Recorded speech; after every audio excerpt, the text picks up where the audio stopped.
Good morning. This is Horizon's Middle East and Africa. Our top stories this morning. All eyes on Japan. Embattled Prime Minister Shigeru Ishiba reportedly set to announce his resignation by the end of August after his ruling coalition suffered a historic election setback.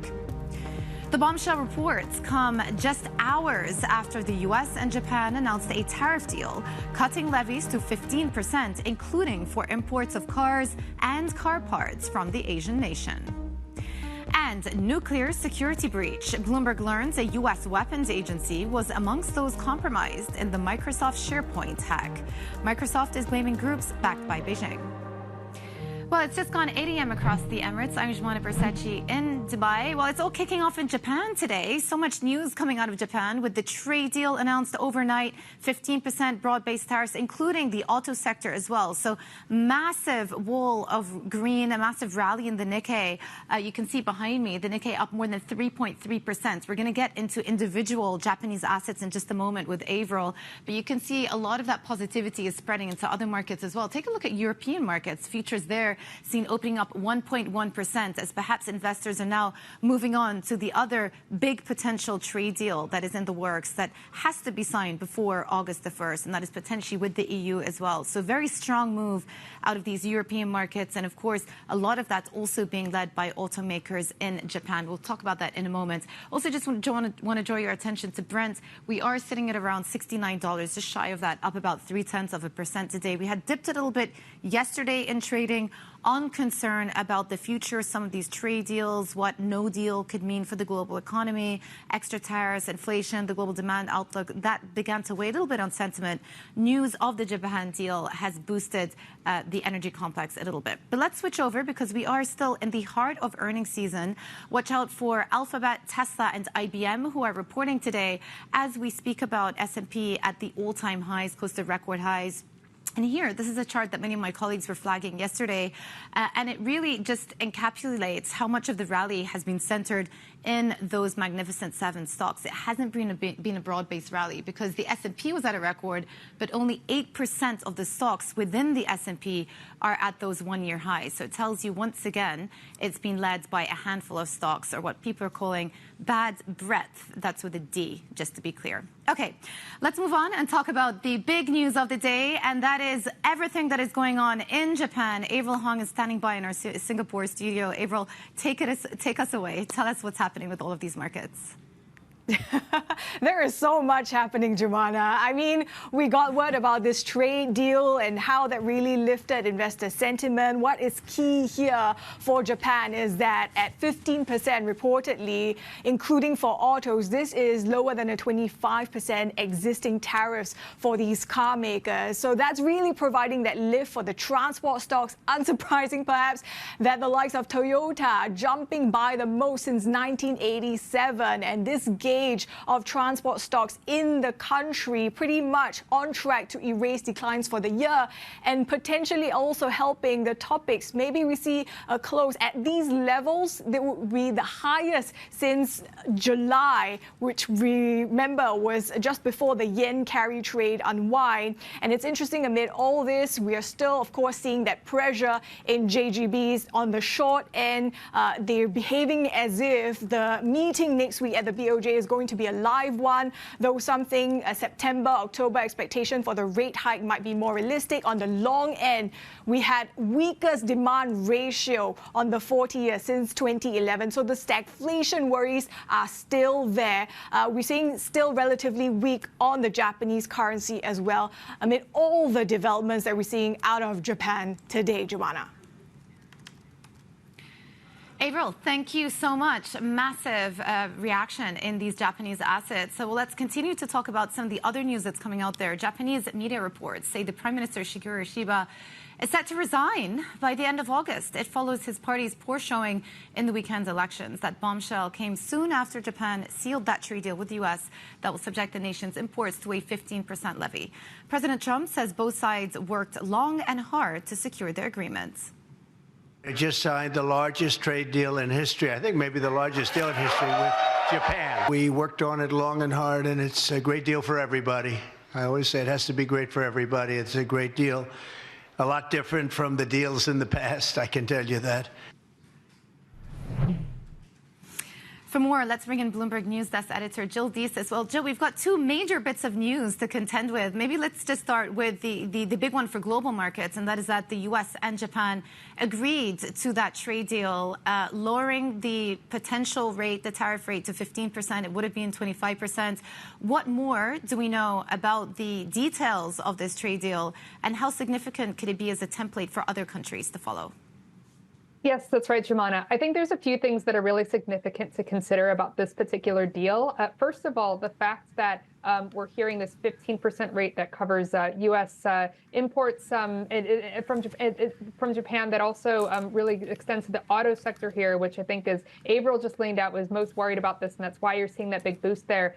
It's actually a bit surprising, just because Japan was really struggling despite multiple visits to Washington trying to get a trade deal over the line. What we saw, originally during Trump's Liberation Day announcements back in April was a tariff rate of 24% on Japanese goods. He later nudged that up to 25%, obviously now coming in with this 15% rate. I think that's where you're seeing, again, a little bit of that relief, but there are some other components of this plan that I think are really interesting here.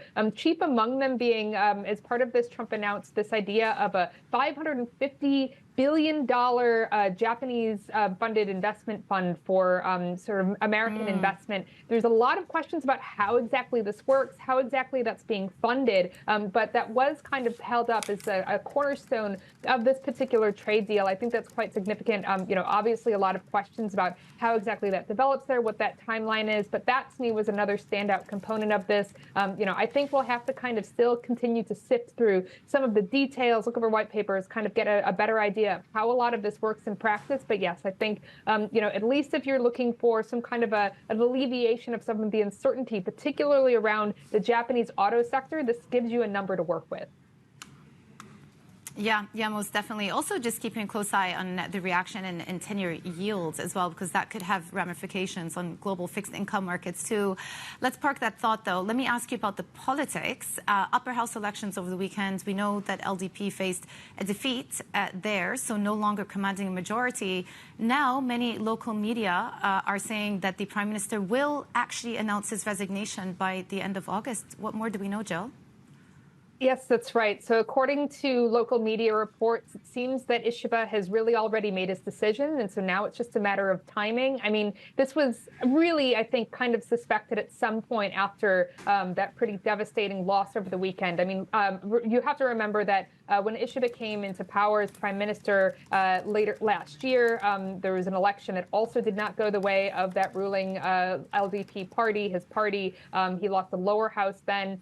So this time around, losing the upper house, I mean, losing both of these parliamentary chambers. We haven't seen something like this for that ruling party, the LDP, in 55 years. And it became really difficult to see how exactly Ishiba was ultimately going to be able to shepherd legislation through there. A couple of days ago, he said that he wanted to hang on, but when you see, these kinds of losses even just, a loss of one of these chambers for a prime minister in Japan, you don't see them hanging on for more than a couple of months. I think in this particular scenario, the big uncertainty question was, well, is he going to stay on through any trade negotiations with the United States? Because, had he left before anything was resolved, I think there was a really big question about whether that would create a leadership vacuum in Japan, particularly when they're still dealing with the U.S. I think this news starting to come out, just on the heels of this trade announcement with the U.S. being made, it's hard to believe it's really a coincidence there. So maybe that does give Ishiba sort of a pathway out of the role. Obviously we'll see what ultimately becomes official. If he does indeed step down by the end of August, but that did seem to be the natural trajectory after that pretty painful loss on Sunday. Yeah. Bloomberg's Jill Deesis, thank you so much for the reporting on everything that has gone down in Japan overnight. Joining us now to discuss more is Selena Ling, Chief Economist and Head of Global Markets Research and Strategy at OCBC Bank. Selena, good morning to you. Well, the reaction, not just in Japanese assets, but globally, has been very bullish, very positive to the announcement of this U.S.-Japan trade deal. What do you think the knock-on effects are going to be for other countries around the Asia region? Do you think that this is perhaps a positive template for other countries to follow? Well, I think the US-Japan trade deal obviously got a lot of the headlines today, but actually, if you have seen in recent days, Indonesia, Philippines also got a trade deal. So I think it's a good start. Definitely all these trade deals coming in before the 1st August deadline, it does give hope for the other Asian countries to also try and squeeze in their own trade agreements before the deadline itself. But I think the very important thing about the Japanese deal, I would say it's really the 550 billion commitment that Japan will invest in the US. When is it going to materialize? And how is that going to shape up in terms of the US labor market? Because it's supposed to create hundreds of thousands of jobs anyway. Second point, really, I think it sets a template for the US-EU trade negotiations that is currently underway, especially for key sectors like autos and potentially aircraft and the other industries as well, because that will be the other big trade agreement that I think markets will be looking out for. So it got a little bit noisy this morning with the news about Japanese Prime Minister Ishiba's impending departure. But I think for ASEAN economies, generally, I would say that as long as the eventual tariffs that will kick in on 1st August is lower than what was initially announced during Liberation Day, that will be perceived as a bit of a win. It will lend a bit of a positive spin, I think, for risk-on market sentiments. And I do think that the momentum from now till the end of the month probably is going to be more such announcements coming on stream. Whether it's going to be completely a sweet deal for Asian countries, I'm not sure. Yeah, but very good point on Philippines, on Vietnam, on Indonesia, other countries as well around the world inking those deals. But I guess, for Japan, there was so much focus on the auto industry there and what would happen, whether there would be a carve-out. Let me ask you about the big one, U.S.-China. Bloomberg has been reporting recently that it seems as though the U.S. administration is softening their tone somewhat vis-a-vis China, and there is a real possibility of a Trump-Xi summit at some point in Q3 or beginning of Q4. How do you see those negotiations panning out versus what expectations are right now? I think the US-China trade agreement is going to be a little bit more tricky and probably potentially more challenging because it will have to be perceived as a win-win for both sides in order to come to a conclusion. So from China's point of view, having to give away some potential sacred cows, but still being able to achieve a much lower tariff level, I think would be a face-saving maneuver of sorts for the Chinese policymakers. So for the US side, I think there's clear indication that they are willing to strike a deal. It's a question of how the deal is going to be tilted between the US and Chinese side. But given that talks are ongoing and hopefully we'll see a potential announcement before 1st August, if not in quick order after that. So I really wouldn't rule out a Trump-Xi summit at some point, but it may or may not happen before 1st August. I think for China, they are really grappling with a lot of domestic challenges, both on the consumer confidence side and deflation. So I want to pick you up on that because, what I did want to ask you is how much you think the fortunes of the Chinese economy are dependent on them getting a trade deal with the U.S. as we speak about some of the challenges domestically, the anti-involution drive, and trying to beef up competitiveness. How is that linked to the trade deal discussions? So I think the anti-involution measures are ongoing. They are trying to fight off this deflationary period that they have in the Chinese economy, where industrial profits continue to be eroded and prices are, falling, especially on the wholesale side. So if they do get a US-China trade deal, hopefully that would mean that export demand coming from the US would actually pick up again, and that would actually alleviate some pressure on the exporters, manufacturers in the Chinese economy. But I would say it's more like providing a floor in terms of the export demand. It may not actually translate into a huge pickup per se, because I think tariff levels, whatever is settled at eventually, is still going to be higher than, pre-Trump's trade war 2.0 kind of a story. So I think there will still be continued pressure. It's just a question of the magnitude of the pressure on the Chinese economy from the external front. Yeah. Are you expecting a large, broad-based fiscal boost on the real estate side to get the economy back on track again? Well, last week there was a lot of market speculation and hopes for a big boost on the property market, but that really didn't materialize. I think we have to recognize that this time round, in terms of the fiscal ammunition, it may be slightly different from the previous periods. And I think, on top of that, they are probably looking at more gradual type of broad-based measures. So a lot of talk about, reurbanization, potentially giving hook to some of the migrant workers. And I think this is probably going to show itself in more gradual impact, but probably more sustainable in the medium term. Yeah. Yeah. Pleasure chatting to you, Selena. So much to talk about. Selena Ling, Chief Economist and Head of Global Markets Research and Strategy at OCBC Bank. Well, speaking of banks, we just got some results coming through from first Abu Dhabi Bank, so FAB, second quarter operating income 9.5 billion dirhams versus an estimate of 8.16 billion dirhams, so a beat on operating income. As for pre-tax profit, another beat as well, coming in at 6.7 billion dirham versus estimates of around 5.5 billion dirham. On the impairments, also lower than expectations, so that's a positive as well. 752 million dirham versus estimates of around 941. So positive both on the top line, bottom line, and also on impairments as well. So this is results coming from one of the UAE banks this morning as we continue on with earnings season. All right, coming up, we speak to Sara Vakhshouri from SVP Energy International about the drivers for the oil market. That's next. This is Bloomberg.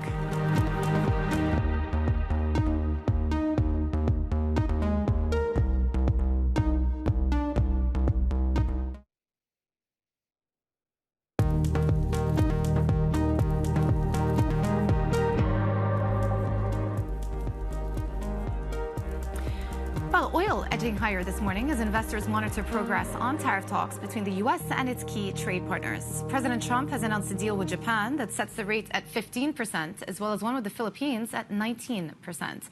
Joining us now is Sara Vakhshouri, President and Founder at SVP Energy International. I've been monitoring the price of oil the last couple of days. We saw a bit of a dip yesterday in the session because of concerns about the future, the fate of these trade negotiations. Obviously, this morning we have the big one with Japan presumably signed or in the works. What does that do to the oil outlook? Does it necessarily boost the demand outlook here? So we have been discussing this a lot together in your program about the perceptions of the market fundamentals.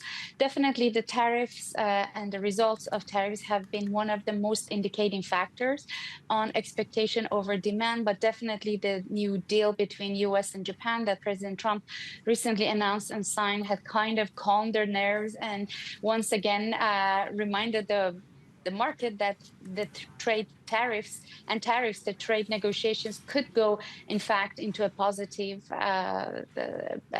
result. So, yes, that had a positive impact on perception of the market over demand that could be potentially hampered if the tariff negotiations would not go into effect. Sara, are you and your peers in the energy industry expecting energy to form an increasingly important part of some of the trade deals that are being inked? So there was one part of the announcement overnight that caught my attention, and that Japan is looking to set up a JV with the U.S. with the Alaska LNG export facility. Still very early stages in the project, so unclear if it's actually going to go ahead. But the point is it your expectation that energy and purchases of LNG, potentially U.S. oil exports, will be a part of the mix in these deals? For sure, especially for a country like Japan, because even though that, again, in the market, there's a lot of conflicts over the demand for energy, particularly fossil fuel, there is a huge demand perception and perspective when it comes to countries like Japan, especially for natural gas. So for a country like Japan, trying to seal a deal for import of LNG from United States globally, but particularly United States, is very crucial. And as you see in United States, the discussion now is a lot about energy addition. and for other countries, especially Japan, that is a major importer of energy, sealing some of that deals, some of those contracts, and securing some of those supplies, especially for natural gas, which is fundamental for power generation and industries, heavy industries that Japan is having, is very crucial. So definitely will be part of it, and is not just good for United States business and economy, very crucial and fundamental for Japan, not just for its energy security, but also for its economy security. Yeah. How do you see the market balance in the oil markets over the next couple of months? Because the big theme of the summer has been strong seasonal demand. But obviously, as we get towards the end of the summer, there's some concern that this extra supply that's hitting the market, namely by OPEC+, will not be easily digested. What is your view of where the market balance is headed by end of 2025? So again, going back to extra supply and market fundamentals, there are different camps and different views. Definitely, there is a camp that thinks that there's going to be oversupply, particularly toward the end of this year. But on the other side, if you look at the market, so far there is balance. There hasn't been additional surplus of supply. And also there's a geopolitical factor that's unknown. And again, the results of tariff negotiations between US and different multiple countries. We just heard Japan is not the only one. Other Asian countries also reached to some deals with US. So all of this putting into factor, we have to wait and see, because if we have more deals, trade deals between US and different countries, definitely the perception over demand is going to change. Also, we don't know about the seasonal changes, how the winter is going to be toward the end of the year. We have to wait and see the inventories, Shell performance, OPEC production discipline. So these all are multiple factors that we are not, as of now, very clear about them. But again, going back to your question, we don't see, as of now, at least, a surplus in the market. Very clear. Sara Vakhshouri, President and Founder at SVB Energy International. Thank you so much. And coming up, Turkey goes on a global hunt for crucial commodities to power its energy-hungry economy. We're live in Istanbul later in the show. This is Bloomberg.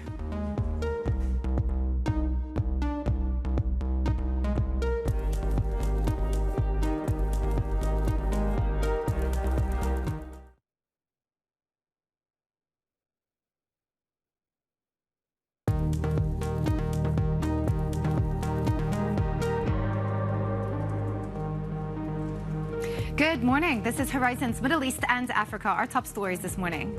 All eyes on Japan. Embattled Prime Minister Shigeru Ishiba reportedly set to announce his resignation by the end of August after his ruling coalition suffered a historic election setback. The bombshell reports came just hours after the U.S. and Japan announced a tariff deal, cutting levies to 15%, including for imports of cars and car parts from the Asian nation. And a nuclear security breach. Bloomberg learns a U.S. weapons agency was amongst those compromised in the Microsoft SharePoint hack. Microsoft is blaming groups backed by Beijing. It's just gone 8:30 a.m. across the Emirates. I'm Jumana Bersachi in Dubai, waking up to news of this Japan-U.S. trade deal, alongside also a deal inked with Philippines as well. So bringing down that potential floated reciprocal rate of 25% to 15% in the case of Japan, 19% in the case of Philippines. What you are getting is a very positive reaction in Japanese assets. We'll get to that in a moment with Avril. But you can see the Nikkei alone is up 3.2% today in trade, boosted by some of those automakers, given that they were included in this lowering of tariffs to 15%. So the likes of Toyota, Subaru, those car makers soaring today, up more than double digits. S&P futures not doing a whole lot today, but of course at the all-time highs. We've got big companies reporting this week. Today we get results out of Tesla, so keep an eye out for that. IBM also on tap, as well as Microsoft. So big earnings coming up this afternoon. European markets, take a look there.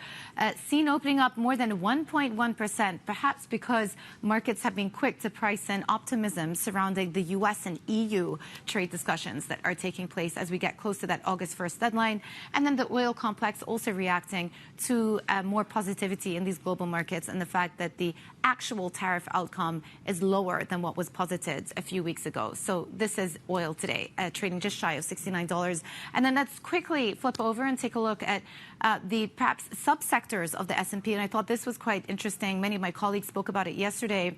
But just to show that S&P is at the record, but only 8% of the stocks within the S&P are at one-year highs. So it tells you that it's still very narrow and the performance has been concentrated to a handful of those tech stocks. And that is why this earnings week is going to be so significant for the direction of travel for the S&P, because many of these mega cap tech stocks are actually reporting this week as well. Okay, let's go back to the main story and talk about Japanese markets. Avril Hong is standing by in Singapore. Avril, walk us through just what we're seeing in these Japanese assets today. Yeah, by far, what's really caught investors' attention today is the rally we're seeing in Japanese automakers with those reports that they could face 15 versus 25% existing tariffs. So that's really what's fueled the appetite for some of these car makers out of Japan. And that is also helping to lift the likes of Toyota. Almost historic moves by the biggest gains since 1987. And along with this, we're also seeing the Japanese markets overall getting lifted, including these gauge of transport-related stocks. We could see the topics managing to erase some of the declines for this year. And don't forget, we have it really trailing behind the likes of the Kospi or the Hang Seng, which have been outperforming with 20-30% gains. So that's important context and backdrop.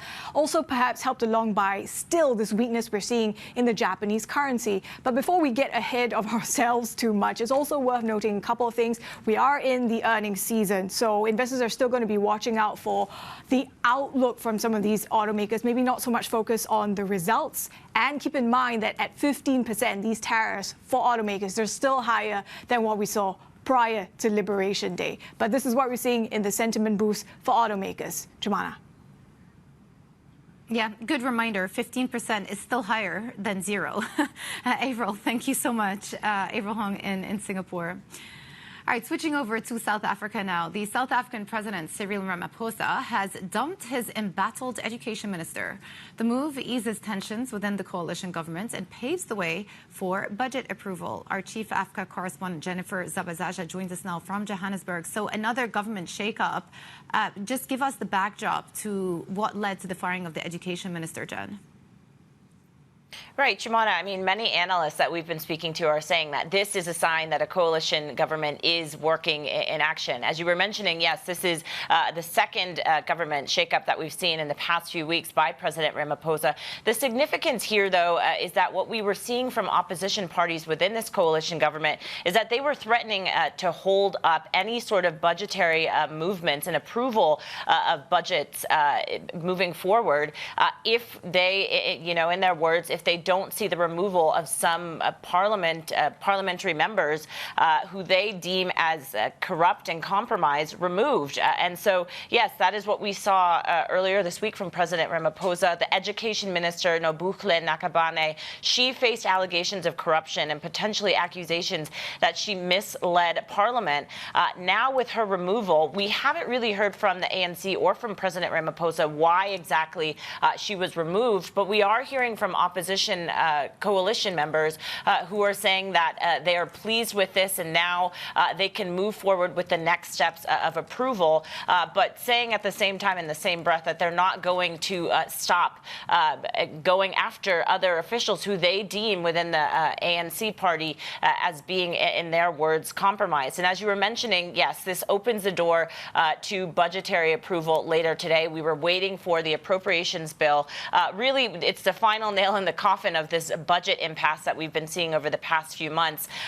Finally going to get a vote later today, hopefully then easing tensions within the coalition government. Potentially then for investors, it's giving them a bit of relief that, yes, the coalition government is working and potentially there is more accountability that we are seeing within the government. The ANC, though, again, for their part, are saying that the removal of the education minister has nothing to do with the DA and some of the threats that they heard there. But you do have to wonder whether or not investor sentiment and really this holdup of this budget that we've been waiting for the past 5 months had anything to do with at least the removal of the education minister and moving things forward here.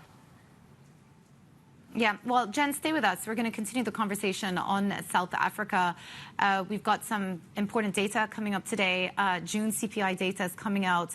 And of course, a lot of questions about what the South African Reserve Bank is going to be doing with the rate cutting cycle. Joining us now is Jeffrey Schultz, head of CEEMEA Economics at BNP Paribas Markets 360. Good to have you with us, Jeffrey. Maybe let's just start with that upcoming CPI print, because most analysts are expecting an actual acceleration in the headline, both on headline and on core, the CPI figure. What does that do to SARB's decision making?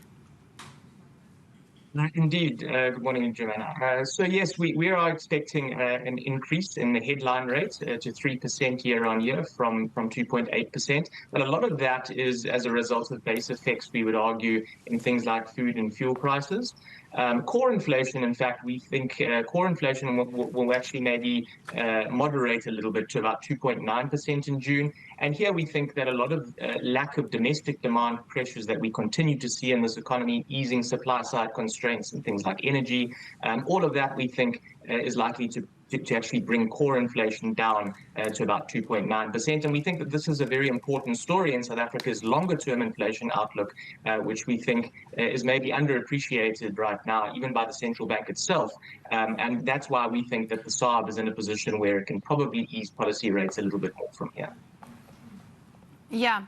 So as it stands now, the SARB currently have an inflation target of 3% to 6%. There's been plenty of discussion about the possibility of changing that target.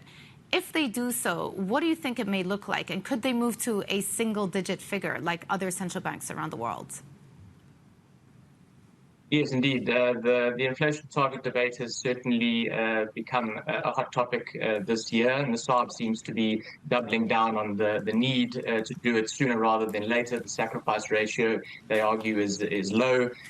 We are of the view, and we tend to agree with the central bank, that a 3% point target probably makes sense in light of a lot of where our emerging market peer countries have set inflation. So from a global competitiveness point of view, a 3% point target we think probably makes a lot of sense. We're anticipating that target change, which ultimately is the decision of the National Treasury and the Finance Ministry, we're expecting that decision to take place somewhere around the October medium-term budget. We are anticipating a 3% point target, maybe with something along the lines of a 1% tolerance band that's attached to that. But we do think that there is enough impetus both within the SARB and also political impetus within the National Treasury to actually get this over the line later this year. Jeffrey, this is Jennifer here in Johannesburg. We've posed that question to the South African Central Bank Governor and also the Finance Minister about this target, because as you mentioned, it is a topic of debate. Do you think this is already priced in, this target band change? Are the markets already anticipating this? And what is the risk if we don't actually see this come to fruition later this year? So it's interesting. If you look at break-even inflation markets, 5-year break-evens had rallied about 115 basis points since April, since the discussion just over the inflation target started to generate momentum. So, 5-year inflation break-evens are sitting at about 3.7, 3.8%. But if you look at the forward rate agreement markets, there's a lot more hesitance to price in a central bank that's able to cut in the way that its 3% point scenario, for instance, in its Monetary Policy Committee QPM outputs that it gave in May, implied. So there's a little bit of a dislocation, but in terms of break-even markets, I would say the change in the inflation target is more or less starting to be priced. But in terms of expectations, in terms of how low interest rates can go, that's maybe where the market differs a little bit right now and is on the fence. And Jeffrey, let's just talk about the outlook, because again, Kenyaho has pointed to dollar depreciation and potentially what's happening in China as clouding the outlook. Is he right to be cautious considering this and sort of the uncertainty that still exists? Absolutely. I mean, I think we are in an extremely uncertain global landscape. South Africa itself faces a higher 30% reciprocal tariff from the US on the 1st of August. Should trade negotiations with the US not bear fruit in the way that the South African government hope over the next couple of weeks. And of course, this is a risk to the economy. It's a risk to obviously currency performance. However, what we're seeing right now is a weaker dollar environment. We're seeing the outlook for inflation, which looks increasingly benign in our view. We've got inflation averaging about 3.5% next year. That's 70 basis points lower than what the central bank sees. And a lot of that is because we think there's an underappreciation of how cool this economy is running. And also, we have a little bit more of a constructive view on the currency medium term, despite these uncertainties in the global landscape. But, I think caution is warranted, and that's why, we think a 25 basis point cut probably happens from the central bank next week, but we think that there's probably likely to be a lengthy pause after that in order to sort of pause and assess to really see where we stand in terms of the global landscape, in terms of where inflation is heading next year. Jeffrey Schultz, head of CEEMEA Economics at BNP Paribas Markets 360. Thank you so much. And to Jen, also thank you for giving us the setup to the conversation and participating. Jennifer Sabazaj, our chief Africa correspondent. Now for a look at some of the other stories we're following from the continent. Nigeria's central bank has kept its benchmark interest rate unchanged at 27.5%. Policymakers have signaled they will maintain a tight monetary policy stance until inflation risks subside.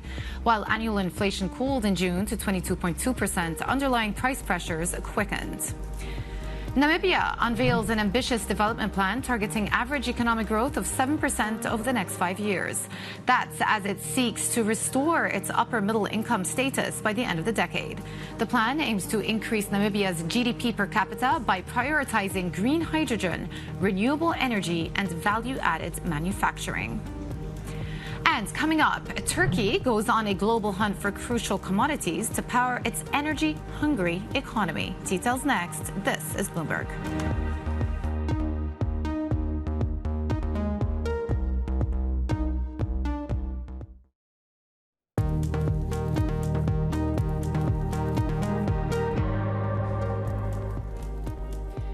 Welcome back to Horizons Middle East and Africa. I'm Joanna Bersace in Dubai. Turkey is on a global hunt for energy and commodities, from U.S. natural gas to Southeast Asian oil and uranium in sub-Saharan Africa. At a time of supply chain uncertainty, it's leveraging its growing foreign policy clout for an edge in the competition for resources. Bloomberg's Middle East breaking news editor Patrick Sykes joins us now. Interesting story today up on the terminal. Just walk us through exactly what Turkey are looking for on the energy side of things and what is driving this hunt for further energy resources. Morning. Yes, we've seen basically state-run energy companies that all fall under the energy ministry here in Turkey popping up in recent months around the world, 3 or 4 continents, signing deals with a bunch of countries for everything from oil to gas, LNG, and metals like uranium and gold. These are including exploration, trade, import, the whole gamut.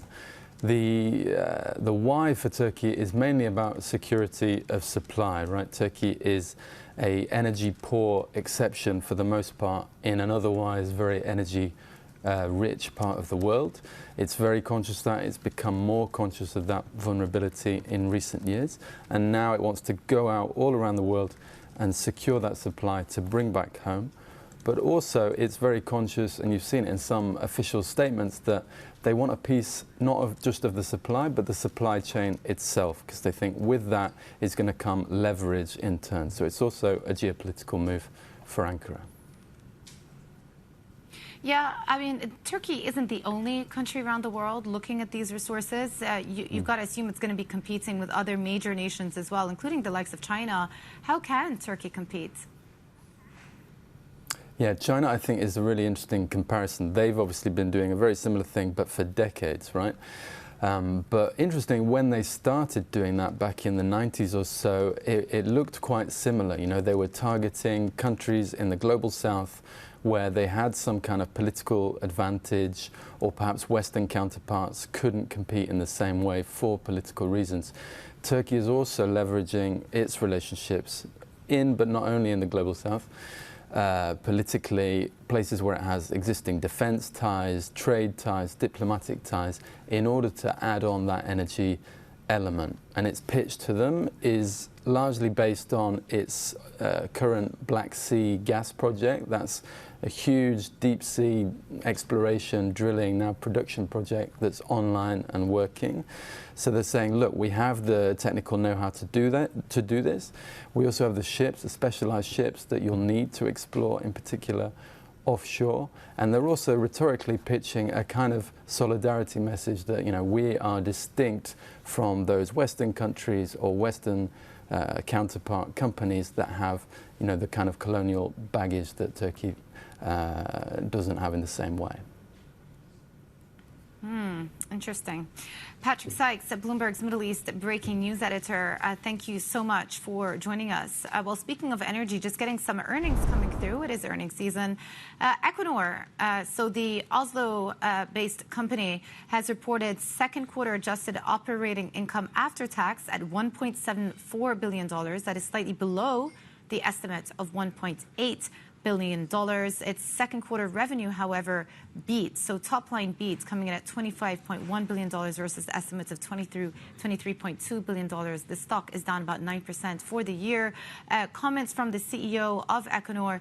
He's saying we are on track to deliver production growth in 2025 in line with the guidance. We strengthened our onshore gas portfolio in the U.S., and this has created substantial value this quarter with a 50% increase in gas production at prices 80% higher than this time last year. So that was Equinor. A beat on the top line, a miss on the bottom line. And coming up, the U.S. Nuclear Weapons Agency breached by a hack of Microsoft's SharePoint software. We'll look at the details next. This is Bloomberg.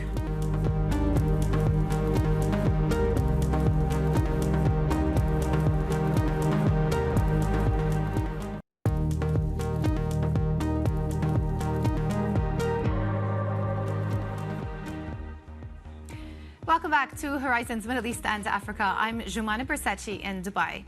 Well, we are learning more details about a new Microsoft hack targeting its SharePoint software. Bloomberg's been told the U.S. Nuclear Weapons Agency was breached, with Microsoft earlier blaming Chinese state-sponsored groups. Let's bring in Bloomberg's Asia tech correspondent, Animal Jewelers. Animal, first of all, what do we know about this SharePoint cyber attack? Walk us through the details. Yeah, well, it's a really high-profile attack, essentially, just in terms of the names that have been brought into it. So you mentioned there with the Nuclear Weapons Agency, for instance, this actually sits underneath the Energy Department in the US, but it is, importantly, the agency that's responsible for making sure that nuclear weapons are kept safe, secure, they're effective as well. So this is an agency that would certainly have a lot of details on US nuclear stockpiles and as well as their capabilities. But just getting back to your bigger question about what's happened here, well, essentially there's been an attack. Microsoft is linking this to China-backed groups, essentially. We can get into more of that in just a moment.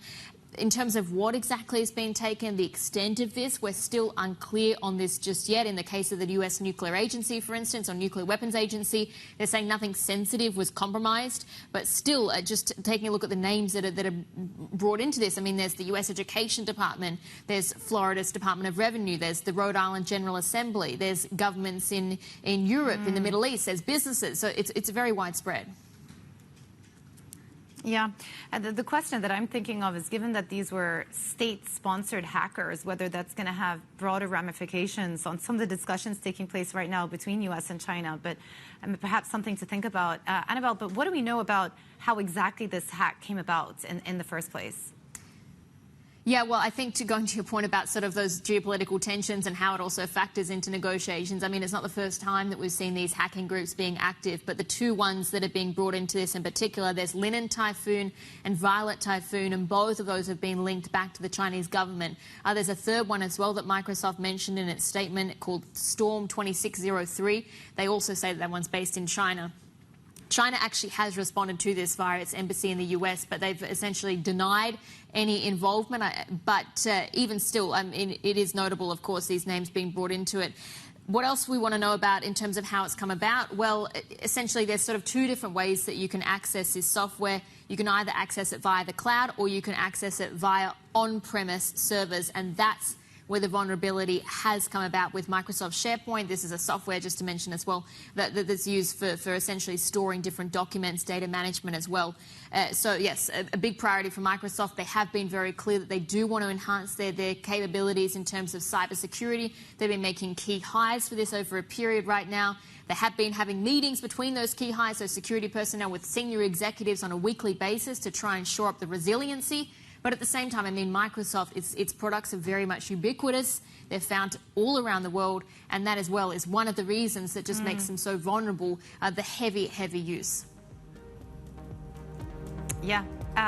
Bloomberg Tech Asia anchor Annabelle Drulers, thank you so much. Well, just a quick recap. Obviously, the main story of today was the fact that Japan and U.S. have agreed on that trade deal that is setting the tone for these markets. They're trading in the green in positive territory. Daybreak Europe will continue the conversation with Tom McKenzie next. This is Bloomberg.